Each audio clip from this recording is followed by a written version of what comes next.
बड़े पावन संत हुए। और कल ही हमने कहा था कि 24 तीर्थंकरों में एक तीर्थंकर ऋषभदेव और प्रथम तीर्थंकर ऋषभदेव। बड़ी पावन गाथा थी ऋषभदेव महाराज। ऋषभदेव महाराज के 100 पुत्र। अब बड़े पुत्र का नाम भरत। बोले भरत महाराज की। अच्छा, आप में से बहुत लोग जानते भी होंगे, जो नहीं जानते उनको मैं बता दूं कि हम जिस देश में रहते हैं उस देश का नाम पहले अजनाबगढ़ था। कौन कौन ये बात जानता था? आप जानते? अच्छी बात। पहले हमारे देश का नाम अजनाबगढ़, और जब से भरत राजा हुए तब से हमारा देश भारत हो गया। बड़े बड़े मनीषी हुए, बड़े बड़े तपस्वी हुए, और इन सब के मध्य में धीरे धीरे हम आ गए। और हम सबका दायित्व बनता है कि हमारे मनीषियों, हमारे संतों के चिंतन को सहेज कर रखें। भरत महाराज के पिता ऋषभदेव महाराज, ऋषभदेव महाराज ने राजपाट का त्याग कर दिया और त्याग कर कर एक ही बात कहने लगे। कौन कहता है? राजा। ऋषभदेव कोई साधारण व्यक्ति नहीं कि भैया घर से कंगाल थे निकल गए जोगा बाबा। हमारे साधु संत कभी ऐसे नहीं रहे। बुद्ध भी जब घर से निकले, नौजवान पत्नी को छोड़कर, पुत्र को छोड़कर, भैया कोई भिखारी नहीं थे, बड़ा राजपाट था, सबको त्याग कर निकल गए। कुछ तो होगा।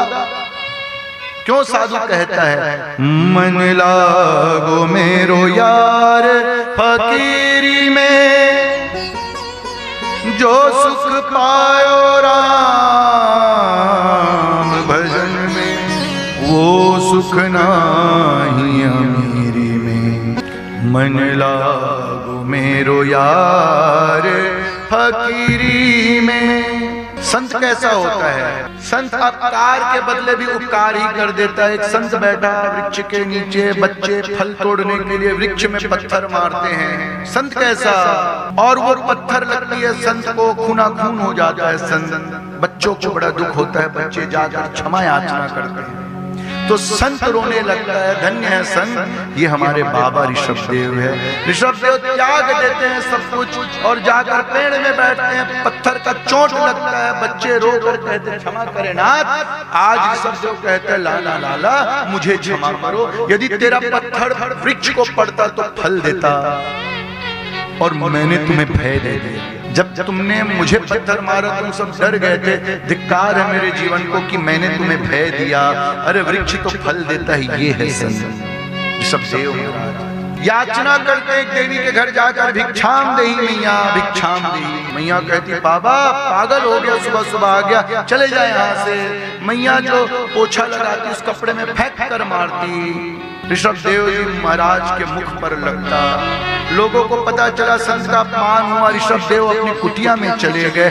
पूरे नगर वाले एकत्रित होकर क्षमा याचना करने लगे। ऋषभदेव महाराज ने कपाट ना खोला। 1 महीना बीत गया और जब सब प्रवेश करने लगे तो ऋषभदेव जी महाराज ने कुटिया के अंदर दीप जला दिया। कहते हैं उस देवी को बुलाओ। देवी आई। देवी साष्टांग प्रणाम करती है तो ऋषभदेव साष्टांग प्रणाम करते, कहते हैं देवी तू मेरी गुरु है। जब तैने मुझे कपड़ा फेंक कर मारा मुझे क्रोध ना आया। देवी मैंने त्याग किया, मैंने वैराग्य धारण किया, मैंने अपने आप को जाना ना था। देवी जब तूने मुझे मारा मुझे लगा कहीं ये शमशान ज्ञान तो नहीं, कहीं ऐसा तो नहीं कि क्षणिक आवेश ना आता, बाद में आया। आज 1 महीना बीत गया देवी, मुझे क्रोध नहीं आया। तैने बता दिया कि मैं कौन हूँ, तैने मेरे सहज स्वरूप से दर्शन करा दिया। देवी देख दीप जला दिया। आज प्रेम की ज्योति जगमग जगमग झिलमिल होत दिवाली। प्रेम की भाषा ऐसी जैसे सूरज की हो लाली। आज मेरे जीवन में तूने उजाला कर दिया देवी, आज मैं प्रकाशमान हो गया। धन्य है देवी। बस बंधु वैसे ही जब संसार की ठोकर लगती है तो धीरे धीरे हम अंदर की ओर जाते हैं। और ये बाबा दीवाना हो गया, पागलों के समान भटकने लगा। कोई कुछ बोलता, कोई कुछ बोलता, लेकिन बाबा अपनी मस्ती में। और बाबा चहु और कहने लगा, अपने पुत्रों को समझाया, नाम देहो देह भायम विलोके कष्टान कामान रहते बिंबुजा में तपो दिव्यम पुत्र कायेन सत्वम शुद्ध्येत। यस्मात् ब्रह्म सौख्यम त्वनंतम। कितनी बड़ी बात है। बाबा कहते लाला अपने बच्चों से कहते बेटा इस देह को पाकर सूकर कुकर जैसे विषय भोग को मत भोगते रहना, इस देह में निंदा भर मत करते रहना। इस देह को पाकर केवल और केवल दुनिया में ना लगे रहना। इस देह को पाकर नायम देहो देह भाजा नृलोक कष्टान कामान रहते विंभुजा। तपो दिव्यम, तप करना। जो तप करता है पुरुषार्थ करता है उसे ही सब कुछ मिलता है। चाहे मैया अपने घर में तप करे तो भोजन बनता है, चाहे पुरुष भाई जाकर व्यापार करे तो धन आता है। तप करना होगा।